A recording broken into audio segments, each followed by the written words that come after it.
Hello everyone, and welcome back to another episode of the Max AC channel.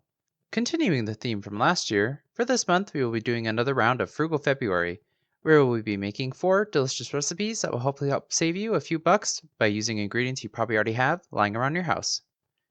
For this week's episode, we will be making some homemade bread.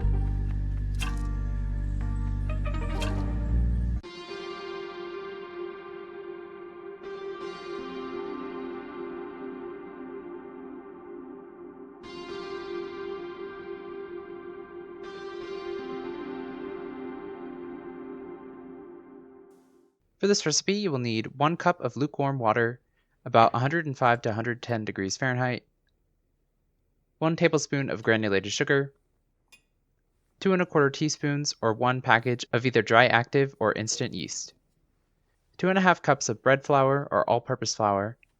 Bread flour will create a chewier bread, but you can use all-purpose if that's what you have. You will also need 1 teaspoon of salt, and 1 to 2 tablespoons of room temperature butter or olive oil, and some more to grease the pan and to optionally brush the top of the bread at the end. In a small bowl, dissolve yeast and sugar in the warm water and let this stand until bubbles form on the surface, about 5 minutes for instant yeast and 10 to 15 minutes for active dry yeast.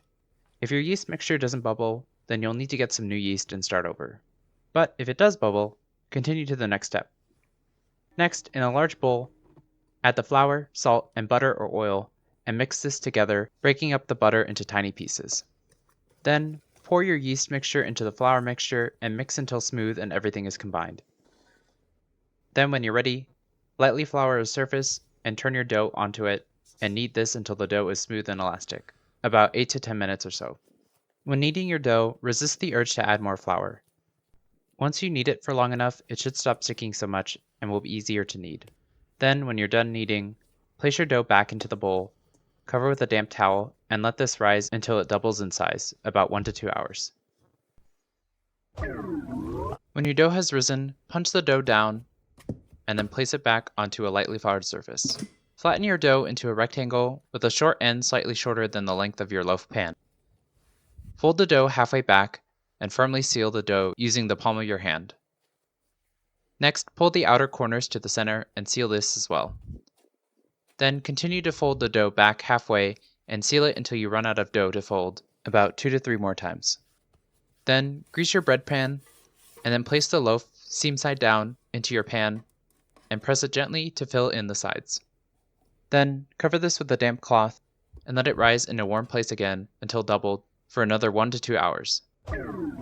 When you're ready to bake your bread, preheat the oven to 400 degrees Fahrenheit. When your oven is ready, place the bread pan into the oven and then reduce the heat to 350 degrees Fahrenheit. Bake your loaf for 30 minutes or until the top turns golden brown and the bread sounds hollow when tapped. Remove the bread from the pan and transfer it to a wire rack to cool. Brush the top with some melted butter while it's still warm, if you wish, and when you're ready to cut into it, your homemade bread is ready to eat.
I usually buy bread from the store whenever I need it, since it's definitely more convenient, but nothing can compare to freshly baked homemade bread. Just a little bit of effort and time, and you have delicious and cheap bread to use and eat. This bread should last about 3 to 5 days on the countertop or 1 to 2 weeks in the fridge. But if you want to make it last longer, you can freeze it and it should last for up to 6 months or so. But if you do plan on freezing it, either slice the bread into individual slices or wrap the loaf into a layer of plastic wrap and a layer of aluminum foil to keep it from getting freezer burn. Then when you're ready to use it, let it thaw on the countertop for a couple of hours, or if you pre-sliced it, you can thaw it in the toaster using the low setting. Of course, this bread can be used in any situations you would use store-bought bread, but I especially enjoy eating fresh bread with some butter spread on top, and maybe some sugar sprinkled on as well if I'm feeling extra decadent. But of course, use the bread in any way you see fit. Anyway, I hope you all enjoyed the video. In the comments below, let me know how it went if you decided to make it. Let me know if there's anything you want to make next. Like the video, share with your friends and family, and subscribe to this channel for more episodes of the Max AC channel. And remember, if you want to stay cool in the kitchen, turn your AC to the max and watch the Max AC channel.